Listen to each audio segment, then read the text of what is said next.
Bueno, buenos días para todos, ¿cómo están? Este videito tiene en esta oportunidad la intención de explicar un poco, de aclarar los contenidos teóricos acerca del concepto de vanguardia literaria.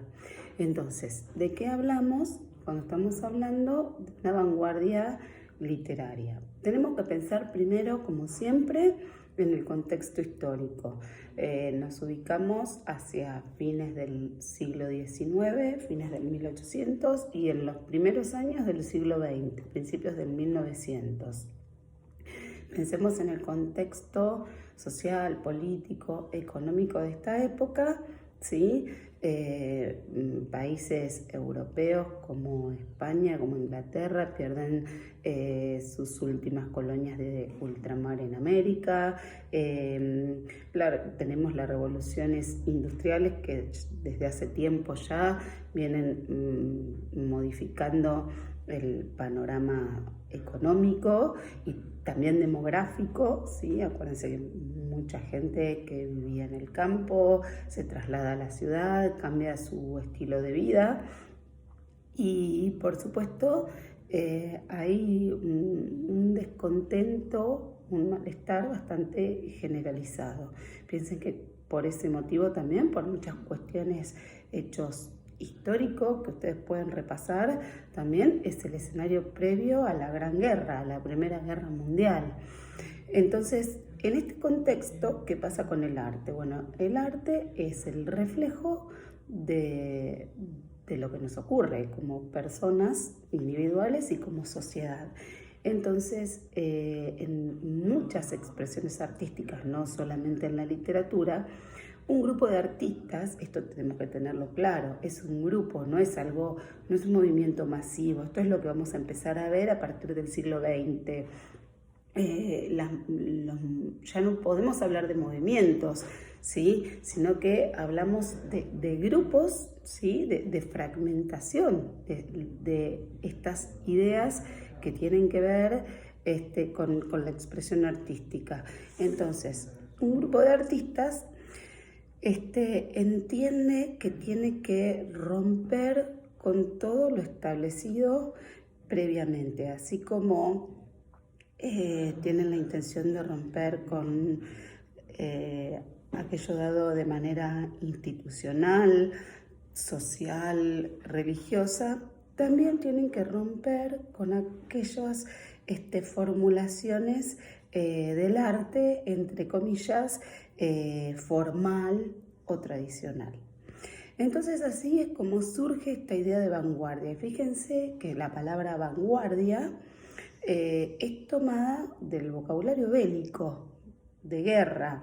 Viene de un término francés, avant-garde, que tiene que ver con la primera línea de ataque en una batalla, la infantería, la primera línea de infantería, o sea, la que primero sale, ¿sí?, a la lucha cuerpo a cuerpo, es la avant-garde, la vanguardia. Y precisamente el arte toma esta expresión tan significativa porque se consideran esto, la primera línea de choque, de ruptura. Ahora bien, pensemos, ¿qué pasa con una vanguardia?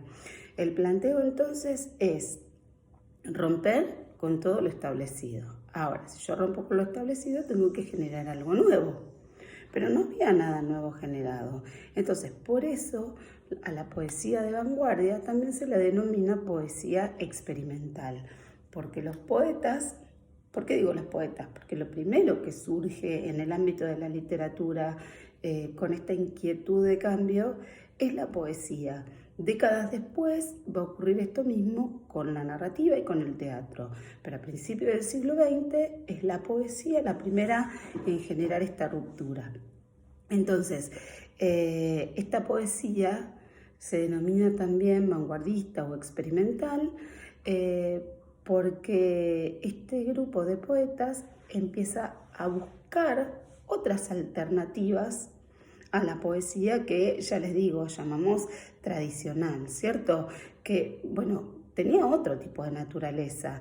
Hasta ese momento, aquello que era considerado poesía era un texto que estaba escrito en verso, que tenía rima consonante o rima sonante, que respetaba, ¿cierto?, un determinado, por ejemplo, ritmo, un determinado formato dentro de la poesía y que, bueno, hacía uso obviamente del lenguaje poético.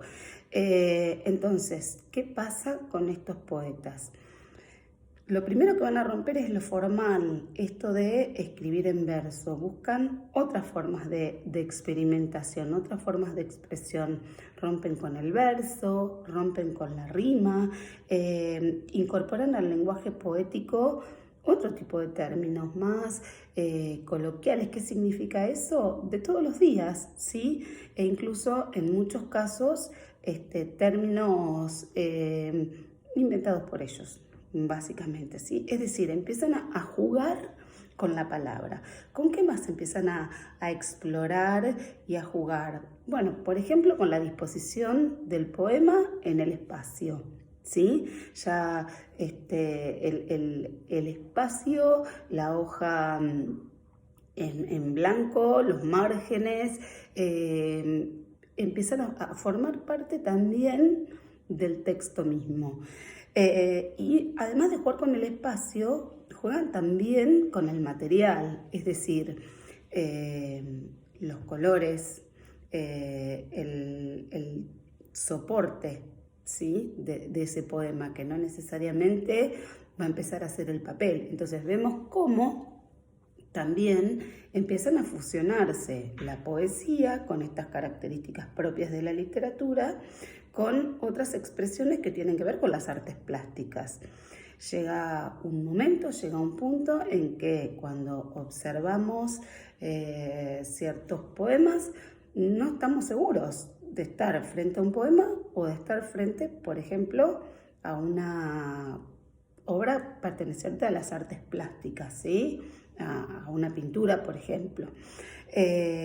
Incluso se juega con la forma, con el volumen, por eso ustedes van a leer en su material las características, por ejemplo, de la poesía visual, ¿sí?, o de la poesía sonora, porque también se empieza a jugar con el sonido. Piensen que el poema está también pensado para ser recitado, pero ¿qué pasa cuando en esa recitación, cuando en esa declamación, el sonido, la melodía o el juego mismo sonoro de las palabras que son usadas, ¿sí?, de los recursos fónicos que se usan para repetir, por ejemplo, un sonido que genera una determinada sensación?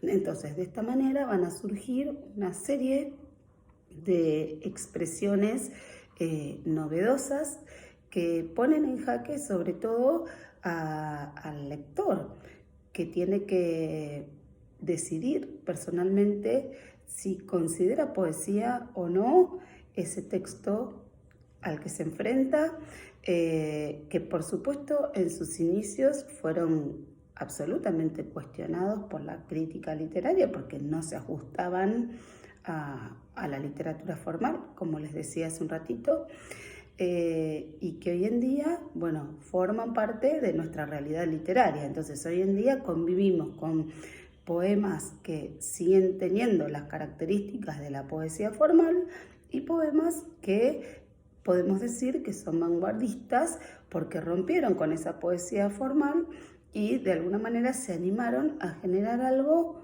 nuevo, diferente. Bueno, espero que les haya servido. Nos vemos pronto.